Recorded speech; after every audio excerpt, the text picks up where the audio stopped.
Historias para Catecismo. La verdadera sabiduría cristiana se encuentra en el Catecismo. Escúchanos y disfruta cada día de una historia nueva que ilustre los principios doctrinales de nuestra fe. Ya sea que te presentemos vidas de santos, anécdotas de cristianos o libros de espiritualidad católica, en Historias para Catecismo encontrarás el material necesario para disfrutar más de las verdades de la fe. Acompáñanos. 16 de mayo. San Juan Nepomuceno. Presbítero y mártir, 1330-1383. El nombre de Juan Nepomuceno es evocador de un hecho histórico íntimamente relacionado con un punto tan trascendental para la confesión, cuál es la obligación estricta que tiene el sacerdote de guardar fielmente el secreto de cuanto hubiere oído en ella. Es el sigilo sacramental. Y, aunque su silencio hubiera de costarle la vida, el confesor no puede descubrir, a quienquiera que sea, lo que ha oído en la confesión, como ocurrió con nuestro santo, que prefirió ser horriblemente martirizado antes de traicionar su sagrado ministerio. Para el pueblo checoslovaco, Juan Nepomuceno es el santo nacional, tan venerado y popular como lo es Santiago en España. Nació Juan en Nepomuk, de donde se origina su nombre, modesta población del distrito de Pilsen, entre Praga y la frontera bávara. A principios del año 1330, subía del pueblo de Nepomuk dirigiéndose al convento del Cister, situado en las cercanías de dicha ciudad, un matrimonio entrado en años, artesanos de profesión y apellidados Wolfheim. Venerábase en la iglesia del monasterio una milagrosa imagen de Nuestra Señora, y a sus plantas fueron a postrarse entrambos peregrinos, suplicando a María Santísima se dignase otorgarles descendencia. No quedaron frustradas sus esperanzas, pues la Virgen les concedió en su día un hijo a quien, en las aguas bautismales, impusieron el nombre de Juan. Acaeció que, algunos meses después, comenzó el tierno infante a debilitarse de tal modo, que enfermó de gravedad, infundiendo a sus padres serios temores de que su existencia pudiera extinguirse de un momento a otro. Emprendieron aquellos piadosos consortes el camino del santuario de la Madre de Piedad, y allí oraron fervorosamente, prometiendo a la Virgen Nuestra Señora que, si curaba a su hijito, lo consagrarían muy de grado al servicio del Señor y a la propagación de su culto. De regreso al hogar, el niño, rebosando ya de vida, tendió las manecitas hacia su madre, como queriendo acariciarla. Estaba completamente curado. Cumpliendo agradecidos los piadosos esposos la promesa hecha a la Virgen María, nada descuidaron, a costa de los mayores sacrificios, para educar a su hijo lo más cristianamente posible, y encaminarle al estado santo que pensaban darle, si tal fuese la voluntad de Dios. Enviáronle desde muy temprana edad a la escuela, en donde aprendió Juan ante todo el catecismo y el modo de ayudar a misa. Tan pronto como estuvo impuesto en ambas cosas no dejó ninguna mañana de acudir al convento del Cister donde por pura devoción ejerció el oficio de acólito, causando su fervor la admiración de cuantos le veían. Cursa la carrera eclesiástica. En Juan corrían parejas la más acendrada piedad y la más despierta inteligencia, por lo que, con muy buen acuerdo, le enviaron sus padres a estudiar a Stav y más tarde a la Universidad de Praga. Graduóse allí de doctor en Sagrada Teología y Derecho Canónico. Cumpliendo los fines de su vocación, ordenóse de sacerdote y se dispuso para tan elevada dignidad con un mes entero de fervorosos ejercicios espirituales, aunando en su retiro la oración con las más ásperas mortificaciones, a fin de que el Señor le hiciera más y más digno del santísimo estado a que se había dignado llamarle. Poseía extraordinarias dotes de elocuencia sagrada, por lo cual el prelado diocesano le confirió el cargo de predicador en la iglesia de Nuestra Señora de Tin, en Praga. Acudía a oír sus apostólicos sermones incontable muchedumbre, estudiantes en su mayoría. Eran por desgracia muchos de ellos objeto de triste espectáculo para la población por su escandalosa conducta.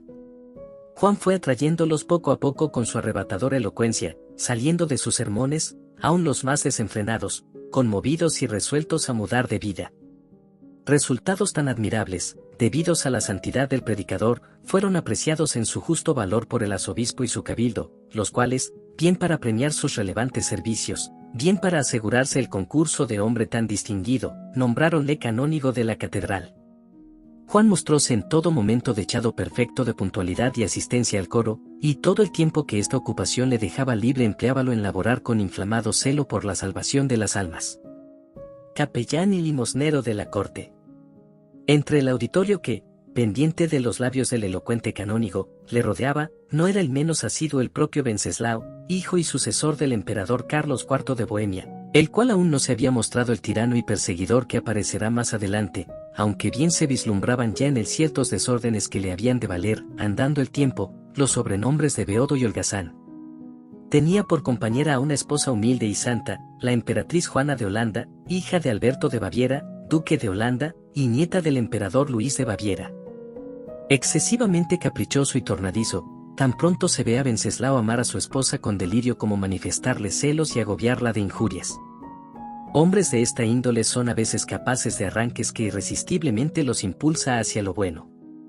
Supo Wenceslao, por la fama, los brillantes triunfos del elocuente predicador, y quiso cerciorarse por sí mismo de la verdad de lo que se decía. Era el Domingo de Ramos. El canónigo Wolfrein, deseoso, sin duda, de evitar males mayores que hubieran provocado, a no dudarlo, un motín, tal vez inminente, de los súbditos de la monarquía contra un soberano tan deplorable, predicó acerca del respeto debido a la autoridad legítima. El tema, naturalmente, fue muy del agrado de Wenceslao, y en el acto determinó nombrarle obispo para la sede vacante de Litomerice. No tuvo, sin embargo, resultado su buen intento, pues Juan se resistió declarándose indigno de ocupar tan elevado cargo. En esto, aprovechando las buenas disposiciones de su marido, la emperatriz, que apreciaba cada día más las eminentes cualidades morales de tan distinguido eclesiástico, tan modesto como elocuente, le hizo nombrar capellán y limosnero de la corte.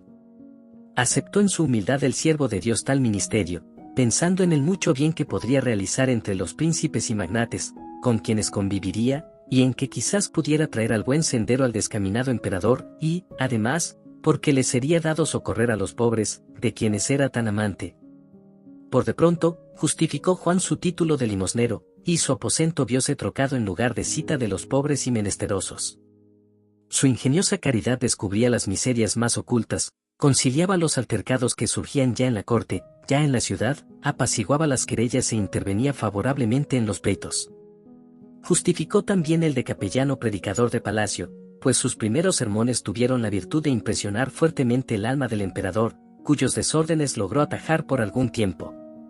Complacíase Wenceslao en escuchar los prudentes consejos de aquel varón de Dios, a quien creyó complacería ofreciéndole el prevostazgo de Visegrad, primera dignidad en Bohemia, después del obispado, pero nuestro santo, que despreciaba las grandezas terrenas y pompas mundanales, declinó la real merced y ciñóse a su ministerio de capellán y limosnero.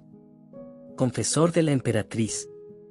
Señora de mucha cordura e inocencia era la emperatriz, y digna de esta elevada dignidad, más que por su egregia estirpe, por la nobleza de sus virtudes.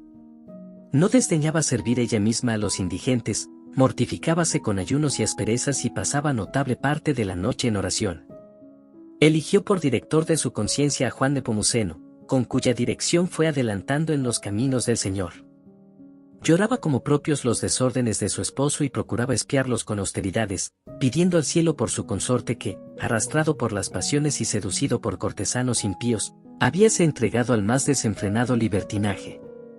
La acendrada virtud de la emperatriz hubiera debido edificar y conmover el corazón de Wenceslao, pero, lejos de eso, iba endureciéndose cada vez más, llegando hasta el extremo de serle insoportable la preclara piedad de su augusta esposa y a dar lugar en su alma a la duda ofensiva y denigrante, de todo punto infundada. Cegado por la pasión de los celos, acerca de la fidelidad de su consorte, no la consideró ya sino como esposa infiel, porque Andrónico, uno de los favoritos del emperador, había maquinado una denuncia anónima contra la vida privada de la emperatriz.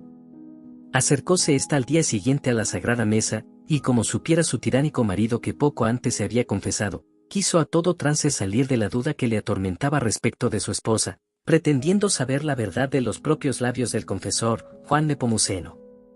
Manda llamarle y, aludiendo al tribunal de la penitencia, al cual había acudido por la mañana la emperatriz, exígele le manifieste, al instante, cuanto supiese tocante al asunto que a él le tenía obsesionado. Contestóle Juan por 2 veces, nada puedo revelar de lo que he sabido en confesión. Viendo Wenceslao que ni por promesas ni por amenazas se doblegaba el confesor de la reina, encolerizóse como una fiera y, echando mano a la espada, iba a atravesarle, cuando Andrónico, que se hallaba presente, se interpuso, invitando a su señora a la serenidad y a que diera tiempo al ministro de Dios para reflexionar. Condescendió el emperador, pero fue para que encerrasen en un calabozo al capellán. Solo, ante Dios y su conciencia, escribió el santo al emperador una carta digna de la noble causa que defendía. Leyóla aquel, y ya sea por humana prudencia, ya por mudanza de opinión, ordenó que soltasen al prisionero. Mas no era para mucho tiempo. Nuevo encarcelamiento y torturas. Esta vez el incidente fue debido a nuevo acceso de cólera y de crueldad del tirano. Presentaron en la mesa imperial un ave no bien asada, enfurecióse Venceslao de tal manera, que al punto mandó arrojar en un horno encendido a su cocinero.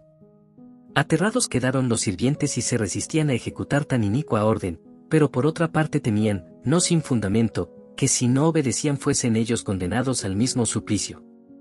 Esta inaudita crueldad llegó a oídos de nuestro santo, quien, con celo verdaderamente apostólico, reprendió a Venceslao en términos enérgicos, conminándole a revocar la bárbara sentencia, y, suavizando luego el tono, procuró apaciguarle. Mas si el desventurado cocinero logró escapar como por milagro de tan horrible suplicio, toda la ira del emperador recayó sobre el santo presbítero, que fue nuevamente sepultado en un hediondo calabozo, sobrellevando con gozo aquellos malos tratamientos. No tardó Venceslao en dejar traslucir sus verdaderas preocupaciones, enviando luego un mensajero al preso con el dilema siguiente, o revelarle la confesión de la emperatriz o renunciar a su libertad. El santo permaneció inconmovible como una roca. En vista de ello, el emperador varió de táctica, soltó al encarcelado y le envió nuevo mensajero suplicándole tuviera a bien olvidar lo pasado, y, como prenda de reconciliación, se sirviese aceptar el comer al día siguiente en palacio con él. Obedeció Juan y se presentó a la hora indicada, siendo recibido con toda suerte de agasajos. Transcurrió el banquete en medio de la más perfecta armonía hasta el fin. Entonces ordenó Venceslao se retirasen todos los convidados y le dejasen a solas con el sacerdote Juan. Le habló primero sobre asuntos indiferentes, pero no tardó en traer a colación el que tanto le intrigaba, y le intimó, como otras veces, a que le manifestase los secretos que le había revelado la emperatriz en confesión. Contestóle el santo con noble libertad, nunca jamás consentiré en la infamia sacrílega que me proponéis. Y por lo que toca a vuestra majestad, tened entendido que atropelláis los derechos de Dios, único a quien compete el discernimiento de las conciencias. En cualquier otra cosa podéis mandar y os obedeceré, pero en esto debo responder aquello de San Pedro a los príncipes de los sacerdotes, hay que obedecer a Dios antes que a los hombres. Exacerbado el emperador, llama al verdugo, a quien denominaba su compadre, y mándale conducir al ministro de Dios al lugar de las torturas, donde le tienden en el potro y el verdugo y sus esbirros le punzan los costados con lanzas de hierro candentes. Crujen sus huesos, dislócanse sus miembros por la violencia del tormento, desgárranse sus carnes y las quemaduras le tornan enteramente desconocido. En medio de los tormentos no cesa el mártir de invocar los nombres de Jesús y de María. Entretanto llegó a oídos de la emperatriz la refinada crueldad con que era tratado su confesor y, llena de aflicción y horrorizada ante el peligro que corría el alma de su feroz marido con el sacrilegio que estaba cometiendo, corrió a echarse a los pies del tirano y, a fuerza de súplicas, obtuvo la libertad de Juan Nepomuceno. Predice el santo su muerte y las calamidades de Bohemia.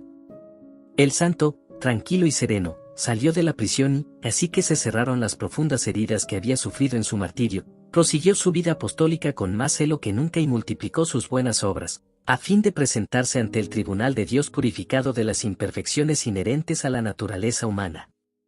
Con estas disposiciones subió cierto día al púlpito de la Catedral de Praga, para despedirse de aquel pueblo que la había evangelizado durante tantos años y, tomando como tema de su sermón el último discurso del Salvador del mundo en la memorable noche de la Santa Cena. Me veréis un poco de tiempo, dijo, y por esta razón serán pocas las palabras que he de dirigiros, mi fin se aproxima y pronto moriré por guardar los mandamientos de Jesucristo y de su Iglesia. La herejía, continuó, que el infierno suscitará dentro de poco, desolará el reino de Jesucristo, y en este mismo reino de Bohemia, donde la religión florece hoy tanto, serán profanados los altares, el santuario destruido, el uso de los sacramentos abolido, los consejos evangélicos despreciados, y todas las leyes humanas y divinas pisoteadas. Los templos y monasterios del Señor serán reducidos a cenizas, gran número de religiosos perecerá al filo de la espada, o por hambre, sed y otros bárbaros suplicios. Los lobos entrarán al asalto en el aprisco, devorarán el rebaño y se apoderarán del patrimonio de Cristo. Todo será derrumbado y escarnecido, las potestades infernales se desencadenarán, ay de aquellos que caigan en las manos de los falsos profetas. Estas terribles predicciones, que arrancaron lágrimas al auditorio, no tardaron en cumplirse, pues 30 años más tarde, Juan Hus, Jerónimo de Praga y otros herejes sembraron en todas partes sus detestables errores, llevando el luto y la desolación a toda Bohemia, quemaban las iglesias, derribaban los monasterios y cometían vilezas, desmanes e iniquidades hasta entonces desconocidos. Y, para colmo de males, algún tiempo después, la mayoría de los habitantes del país fueron arrastrados a la herejía de Lutero. Ahí terminar su sermón se despidió de todos los fieles de Praga y pidió perdón de los malos ejemplos que pudiera haberles dado. El pueblo, sobrecogido de temor y de dolor, respondió de nuevo con llantos y gemidos. El mártir. Como sabía que su martirio se acercaba, pocos días después fue nuestro santo a postrarse a los pies de Nuestra Señora de Banzel, cuya imagen habían llevado en otro tiempo a Bohemia San Cirilo y San Metodio con la luz de la fe cristiana. Tras larga y fervorosa oración, y ya a la caída de la tarde, se dirigió a su alojamiento. Al pasar junto al Palacio Imperial, fue visto desde una ventana por el cruel Wenceslao, cuya cólera se citó al extremo de que, haciéndole llevar a su presencia, le dijo estas brutales palabras: «Oye, tú, cura, no se trata ya de guardar silencio. O hablas inmediatamente, o mueres sin remedio, pues, si no me dices ahora mismo lo que sabes de la emperatriz, vas a beber toda el agua del río Moldava». Juan miró atentamente al tirano, sin dignarse responder a sus groseras palabras, y esperó, con la tranquilidad de quien se pone por completo en manos de Dios, el momento de recibir la corona del martirio, que le había sido anunciada. Esta actitud acabó de enfurecer a Wenceslao que, fuera de sí, exclamó, dirigiéndose a sus servidores: «Llevaos de aquí a este hombre y, así que las sombras de la noche sean bastante espesas para ocultar al pueblo la ejecución de la sentencia, arrojadlo al río y que en él perezca». Los esbirros del tirano cumplieron la bárbara orden y, atado de pies y manos, fue arrojado al río Moldava el día 29 de abril del año 1383, víspera de la festividad de la Ascensión del Señor. Ejecutó el inicuo emperador tan horrendo crimen al amparo de las tinieblas de la noche, imaginándose que había de permanecer ignorado, pero no bien el cuerpo quedó sumergido en las aguas, cuando un resplandor maravilloso se cernió sobre las ondas, inmoble al principio, más tarde siguió lentamente la corriente. Tan señalado prodigio atrajo a las orillas del río a todos los habitantes de la ciudad, ignorantes todavía de la causa que la había producido. La misma emperatriz, a cuyos oídos llegó lo maravilloso del caso, fue a buscar a su feroz marido para hacerle partícipe de las nuevas de tan extraordinaria maravilla. Imposible es pintar el espanto que se retrató en el rostro del tirano cuando supo que el horrendo crimen que había querido ocultar en las sombras de la noche, quedaba al descubierto por los adorables designios de la providencia. Lleno de horror se encerró en sus habitaciones, en las cuales estuvo 3 días sin recibir a nadie, viendo constantemente con los ojos de la imaginación el cuerpo de su víctima, iluminado de celestiales resplandores. No tardó en quedar aclarado el misterio. Los verdugos traicionaron el secreto del príncipe y, en virtud de las leyes naturales, el cuerpo salió a la superficie. El cadáver del mártir fue recogido y depositado en la iglesia de Santa Cruz de los Penitentes, desde donde fue trasladado con gran pompa por el cabildo, clero e inmensa muchedumbre de fieles, a la catedral. Pronto descargó la cólera divina su furor sobre el infame Wenceslao. A los pocos años, maldecido de su pueblo y destronado por su propio hermano, murió sin reconciliarse con Dios mediante el sacramento de la penitencia. En cambio, el sepulcro del mártir fue glorioso con multitud de milagros. San Juan Nepomuceno fue beatificado por el Papa Inocencio III, en 1721, y canonizado por Benedicto XIII, el 19 de mayo de 1729.